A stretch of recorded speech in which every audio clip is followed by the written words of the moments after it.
Welcome back to the channel. Today's video is about deep water crossings and do's and don'ts, as well as the consequences, which are quite considerable on some of these adventure bikes. And there's some basic things that you could follow to give you a better chance of success.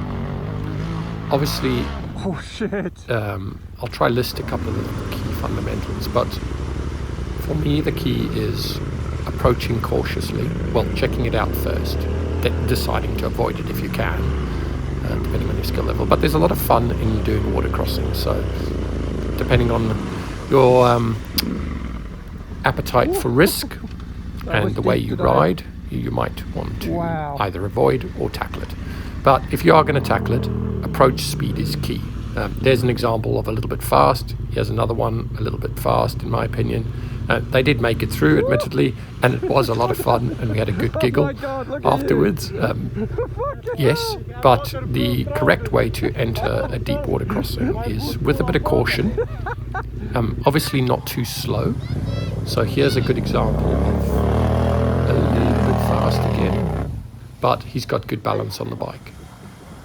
Here is sat down and not fully in control and lost control slightly. So being balanced, entering at a fairly slow, but you must have some momentum because you don't know if there's rocks or slipperiness or mud or anything like that. Obviously here this is a very good example of balance. He's making adjustments, fine adjustments on the bike as he goes through, as he hits things. This is very deep water, but he stood up. There's quite a bit of throttle and revs here, if I'm honest. I would run a slightly higher gear. On the adventure bikes, a lot of guys will run first gear when they go through deep water like this. I tend to run second gear, just a little bit more gentle, less chance of wheel spin. Here's an example of a chap on a KTM doing fantastically well. Great balance. There's also different types of water crossings, so you can get the really deep water stuff, or you can get puddles like that one that you've just seen. The key is slowing down before.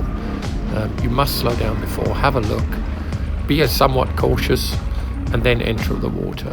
So here again, it's a little bit unknown. I actually know this water crossing, there are some bricks in the bottom, so you don't want to go too quick. If you come in too quick and it catches a brick that you can't see under the water that the farmers put in there, it throws you off balance, and you don't have time when you're going fast to adapt. Whereas this is a nice slow approach.